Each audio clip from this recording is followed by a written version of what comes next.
Hello, it's Lori Morse, and I wanted to do a quick video on the five elements and why they matter.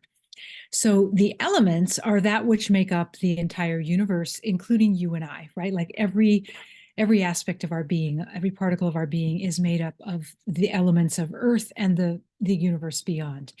So we'll talk about each one of the five briefly, so that you can start learning how to recognize yourself more naturally and wholly. And I just wanted to say that Chinese medicine has taught me everything I know about elements. And I'd love to pass along the essence of each of these elements so that, like I said, but in a different way, I'll say it so that you can cultivate a more conscious relationship with these elements because they're part of your mind, your body, and your life. And then you can discover how to direct the transformational capacities of these elements that you're made up of, right? So I know that when I'm connected to nature and the elements, I am able to experience the most calm and the most presence of life and to life, which is my true nature, and it's also yours. So I'll touch on just a few of the characteristics of each element because we would really be here for hours and hours and hours. I mean, they're year-long courses that teach about the five elements. So we're going to do a broad brushstroke just so you get the overall flavor. And also just note that the qualities of these elements, and especially the spirit qualities of the elements, are a medicine in and of themselves. So it's its own version of medicine, and cultivating them consciously makes for more wholeness in your system and less disease. So let's start with the element of fire. So the organs that are associated, and this is again according to the Chinese medical model, the organs that are associated with the fire element are the heart and the small intestine. And this element is responsible for blood in our body. It's also the color that is most associated with it is red. And when we talk about these associations, it's all based on frequency. So the frequencies and the vibrations that are the most similar, that share the same bandwidth, if you will fall into this category. And another element will have a different frequency or vibrational bandwidth that are characteristic of that element. So that's how that comes about. So, for example, if your heart needs support, you could eat red foods. You could wear a red sweater one day. If you feel like your heart is I just had a patient today say that his heart felt like it got collapsed and there was heartbreak involved with something that he experienced in his childhood. And he happened to be wearing red sweatpants. So it's just interesting how our systems will, unconsciously connect us with the things that are actually medicine for our system, in any given day. So it's just fun when we have conscious awareness of it, because then we can be more, at play with it, more directive about it. So the spirit essence for the element that is fire, that is our heart, right, is awareness, inspiration, insight, compassion, and love.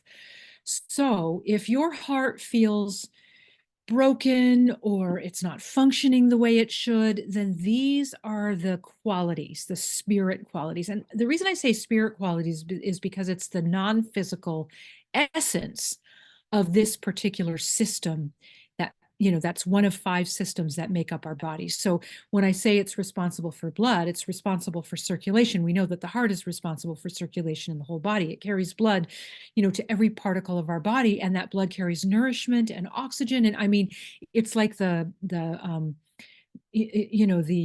riverways that will connect everything into our systems that we need by way of circulation and blood.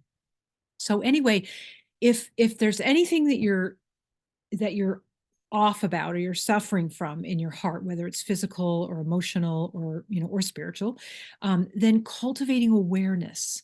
And that not awareness is just being present to what's around you, being aware that you have this bone china cup of tea that the moment I picked it up started warming my hands. You know what I mean? That's awareness of the things that are happening in the present moment, in and around you, right? And inspiration, like what you can even ask your heart, show me some things that are inspiring, help me feel inspired. And maybe you need help feeling inspired in any, like in a particular area of your life rather than just an overall pattern. So help me feel inspired at my job, help me feel inspired in my relationship, help me feel more inspired, in terms of taking care of my health, right? Like those kinds of things. And then insight is our heart is a portal to our higher self, our higher presence, our higher wisdom, the intelligence that is constantly passing through every form of life.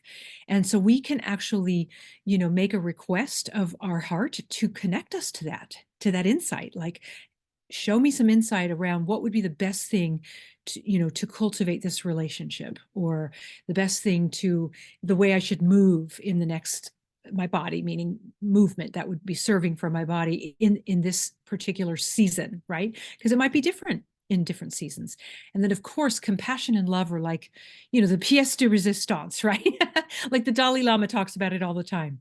And so those are ways that you can look at that system, and you can offer it medicine that is available to you in this moment. The alchemy of transformation needs heat, and fire and heat we're talking about as a similar property here. So this element of fire is that heat, which provides internal alchemy. And that can be internal alchemy for your emotions, for your spirit, for the function of any part of your body. For example, the transformation of one type of energy into another. So it might be doubt to trust. It might be poor digestion to good digestion. Might be constipation to regular and good bowel movements. It might be poor sleep to exquisite sleep. I'm always asking for exquisite sleep. I'm starting to learn that it's one thing to ask for just something that would be nice, and then it's another thing to ask for the best possible outcome. And if we're going to reach for something, we might as well reach for the best possible outcome. So to me, just having a good night's sleep is a little bit different than exquisite sleep, right? So I'm just trying to give you a flavor of that, right? So we're transmuting energy, we're transforming energy with the heat of fire that comes from this element, which is our fire heart center, right? Maybe we need to transform judgment into acceptance. It's a long list, right? Like we could be up until midnight making that list. And it doesn't mean there's anything wrong or bad or broken or irreparably, broken about you. It just means that we knew on a soul level when we came in to have this physical experience that there would be energy that needed transforming, and we each took our portion, so to speak, and our job is just to do our own work, right? And then that contributes to the whole by the mere fact that we're lightening our load, so to speak. We're transforming density into lightness, right? And this is, we need to engage the fire of our heart, because that's the energy that transforms, right? So let's move on to the earth element. The organs associated with the earth element are the spleen and the stomach. This system is responsible for the entire digestive process of transforming food into nourishment. The color is yellow or gold. And its spirit essence, the essence or the spirit, the non-physical expression of this particular element is integrity, intention, clear thought, and devotion. So a lot of times people will overthink things, right? They'll just churn and churn and churn, and that is a wrong. It's an overactive use of this element, right? And so if you find that you're yourself overthinking, then you can stop and take a breath and ask for clear thought. You will have to downshift a little bit in the speed at which your mind is overthinking. That excess pensivity and worry is the hallmark of an out of balance earth system. This system is responsible for receiving the food we ingest, breaking it down into usable nutrition, and transporting it to the whole body. That's the whole digestive process. And the cells that make up our body await this nourishment. And the quality of nutrition matters for that healthy cellular function, right? Healthy cellular function does not get to happen when we eat processed food. It definitely gets to happen when we eat whole and real and nutrient dense food, right? So this element, the elemental part of us that keeps, well, let me say it a different way. This element in us keeps coming back for sweetness. This is sort of an aspect of this element. But most of us confuse the type of sweetness that this system is craving, I guess is a word, for sugar. And we usually reach for sugar, but it's really a different kind of sweetness that actually exists everywhere if we open our eyes, right? You've maybe heard that saying, the eyes to see, ears to hear. In this case, we're listening, and we're watching for the sweetness of life that can feed that craving of sweetness. It might be a beautiful sunset. It might be a kind word or the soft breeze on your cheek, or it might be a meal of whole, real food that already contains natural sweetness. And then the body can extract from those experiences or from those meals the sweetness that it's craving, and it will calm the cravings for sugar that, drive a lot of us to, crazy places, to eating whole packs of cookies and all that stuff, whole things of ice cream. And anyway, excuse me. As you honor the myriad of sweet spots in your life, like just notice, just these little pockets of sweet spots in your life, you might find that you'll crave sugar less. And that's definitely my personal experience for sure. So let's move on to the air or metal element. And these are the organs of the lungs and the large intestine. So this system is responsible for the respiratory system and elimination by way of our large intestine. The color is white or metal. And the essence, the spirit essence of this particular element is like animal wit, and wit, not like, oh, he's a stand-up comedy person, but more like quick capacity to connect with life, to exchange with life, because we're in a body, right? And speaking of being in a body, another one of the major aspects of this particular element is embodiment. It's our physicality. It's sensation that we can only feel if we have a body, right? Like a disembodied spirit doesn't get to taste a strawberry or know what chocolate feels like or the caress of their lover. You know what I mean? Like it's embodiment and sensation that grounds this particular element. And it's also appreciation. So, sometimes I'll say to myself and to other people, like, if I'm just stuck and I don't know what to do, if I'm judging, or I'm just in a place I know doesn't feel right, I will just find something to appreciate. I will reach for something to appreciate, because I know that will instantly and energetically shift me back into balance. I might need to, spend a few minutes with it. It just depends on how, in down the rabbit hole I was. But the idea is to practice, like, build the muscle for making it easy to just instantly feel or look up and access something that you can appreciate, right? This is our most physical nature and element, right? Like, of all the elements, this is our most physical element. And it's the way our system takes in breath. And breath, by the way, is filled with cosmic life force. It's filled with way more than just oxygen.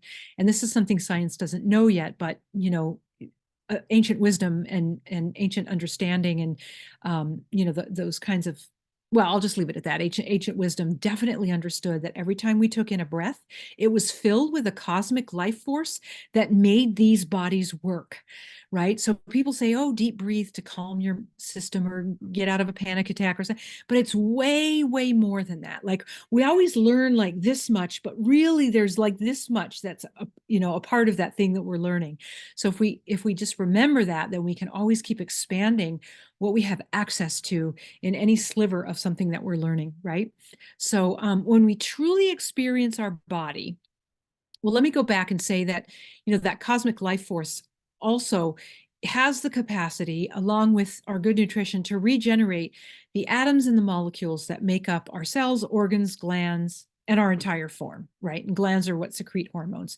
So when we truly experience our body, when we're embodied, when we feel ourselves in our body, it changes the game. It changes the chemistry that gets released out of our brain. And, we do have to practice being embodied until the naturalness of it is more, more regular and more habitual than being disembodied.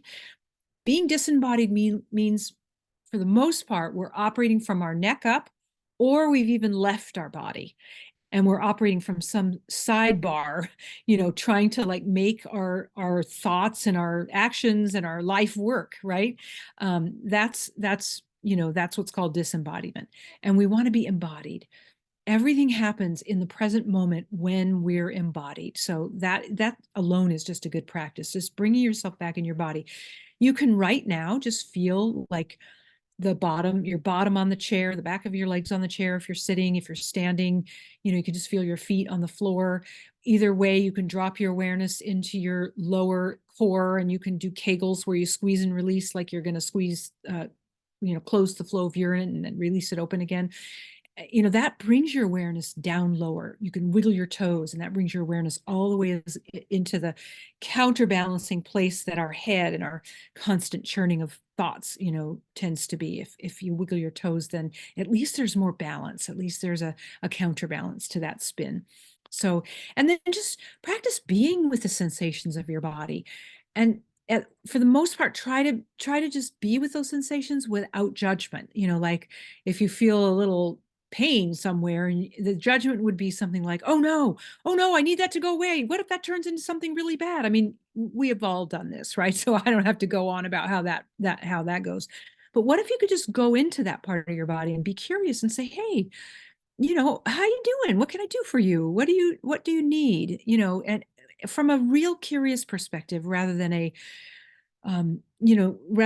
need this to go away thing. And then, of course, there's other sensations in our body that are lovely to feel. Maybe it's a heating pad, or the sun on your cheeks, or the taste of something that you really enjoy, and that kind of thing. So really just be with those sensations, and that will, and then also appreciating the miraculous function of your body. Like, how crazy is it that we can speak these words and have understanding and reciprocal exchange, and operate computers and knit and cook food and pick food and plant food and grow food and all the things. It's like, it's miraculous. And I don't think we appreciate it enough. So the more appreciation that we can offer our body, and the more embodied we choose to be, the function of our body, it is fostered. Like the healthy function of our body gets to get fostered by that.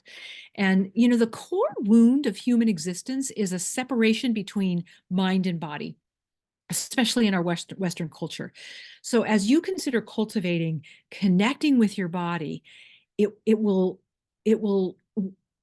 you will be contributing to healing that wound of separation, right? There's another wound of separation, but it's really the same thing, like, our mind and our body, because the source of all life extends itself as your body, as my body. This body is on loan from life, so it isn't really even my body.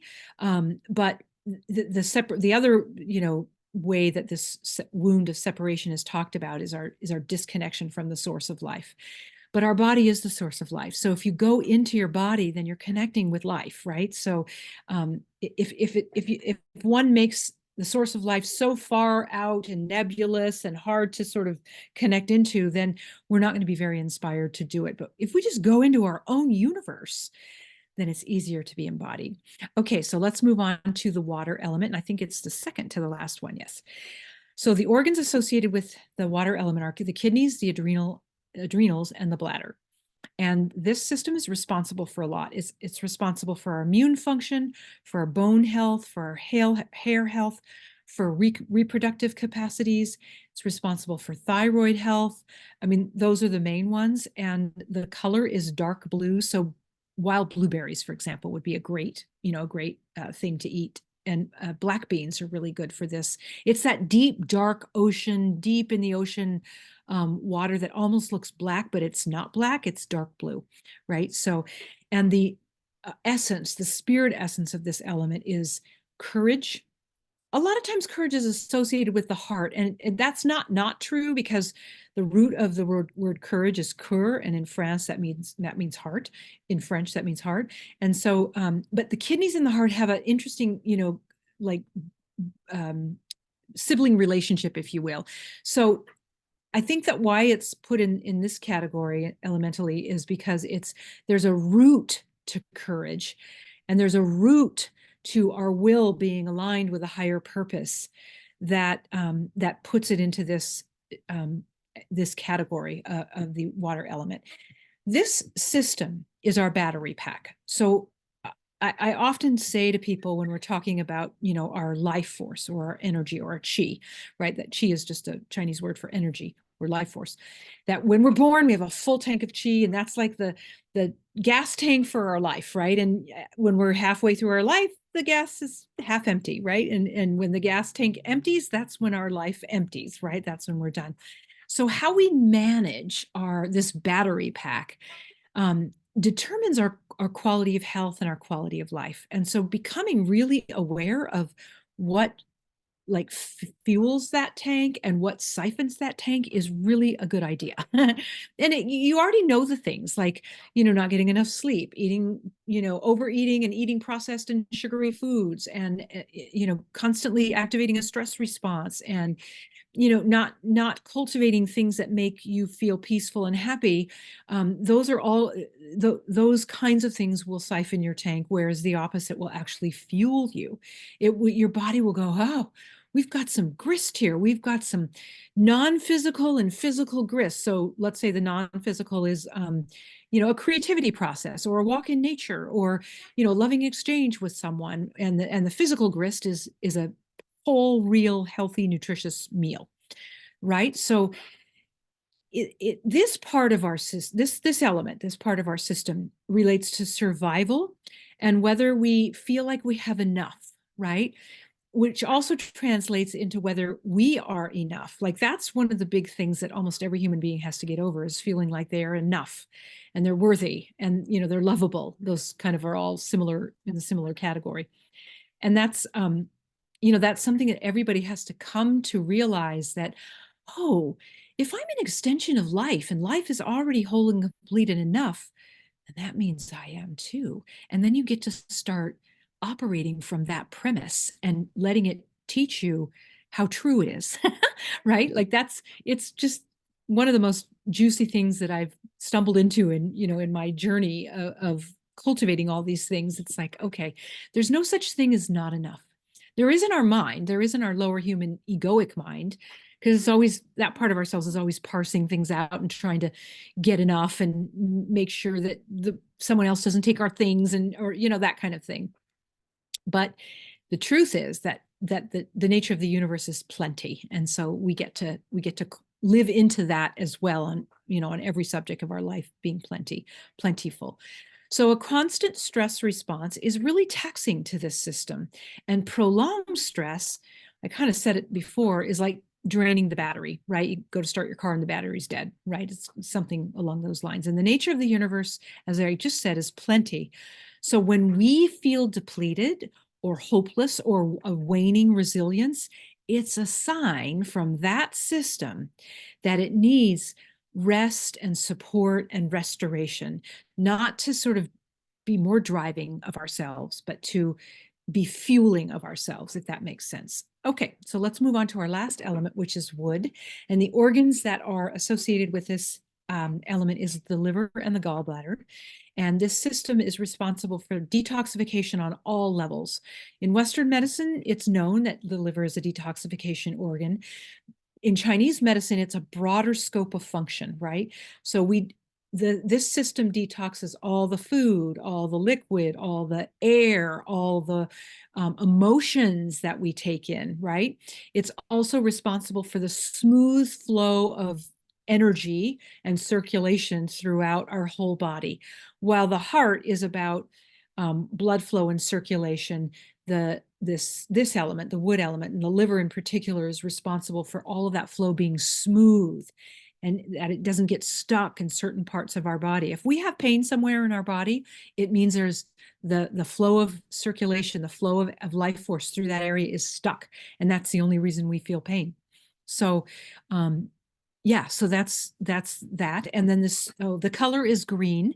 So it if your liver is overworked, then eating as much food that is the color of green as possible is really great for your liver. It's why in the spring we do detoxes, right? Because the spring is the time for the liver, and green is detoxifying, and everything comes up green in the spring. I mean, all of this stuff starts really making sense when you see the perfection of how life and nature, us included in that picture, operate. If we get out of our own way, it operates quite well, actually.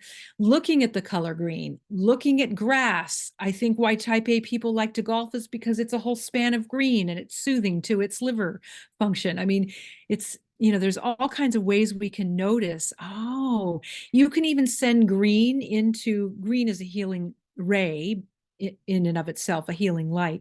And you can, from inside of your awareness and your inside eyes, you can send like a little bit of green light into your liver, which is just right below your right breast, that right rib cage. If you just put your whole hand under your right breast, that's your liver. And you can drop green light into that, and that will be very soothing for that system. This system is like a sweatshop for the body, meaning it has to work 24/7 to detoxify everything that comes into it. It literally, like, we know what a sweatshop is, right? It's a nose to the grindstone kind of tendency, and that this system has to sort of do its job. And what opens this element up and softens it from that tension of the nose to the grindstone and helps it to be more spacious and less edgy is imagination and making a plan that's inspiring and envisioning the end results of that plan. And that plan being the inspiration that we feel, and then when we see the end results, we are inspiring ourselves by way of our own envisioning through our imagination to walk toward that.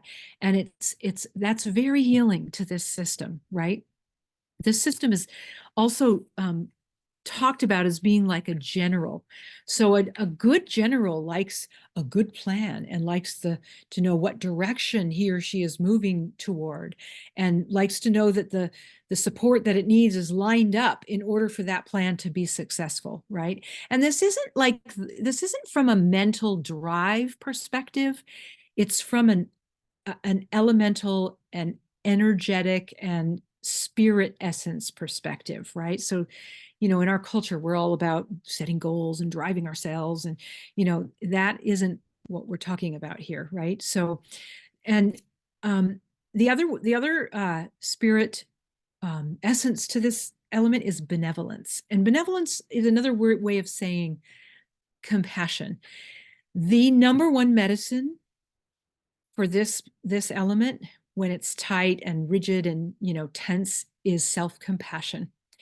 And as the Buddha says, if your compassion does not include yourself, it is incomplete. It's the whole idea of put your own oxygen mask on first, keep your own cup full first, and then you will never have to worry about whether you're compassionate enough for the life around you, if you're compassionate with yourself. So that is the nutshell version of our 5 elements. By the way, the reason this 5th element of wood is in the picture, because mostly people talk about elements as there are, from a 4 element perspective. But wood is trees, and we can't live without trees, right? And also we are considered as a human being between earth and the cosmic forces. We're the physicalness between that. Just like a tree is, we root into earth, we connect to those cosmic forces, and we have this trunk that is our system, right? And so we're considered to be a tree of life. And so I love that the ancient wisdom that was, understood 5,000 years ago, saw to include this element as important as the other elements. And so in case you're wondering about why there are 5 and what does wood have to do with the other elements, like are talked about usually in elemental conversations. So if you want to cultivate this more, and if you want to learn more about like how to actually do this, I'm going to drop 2 links somewhere near this video, because this is going to be posted in a lot of places. So it just depends on, you just have to look. One is going to be the Sacred Health Academy, and the other will be a download that you don't have to opt in for, but that if you just click, it'll take you to a PDF.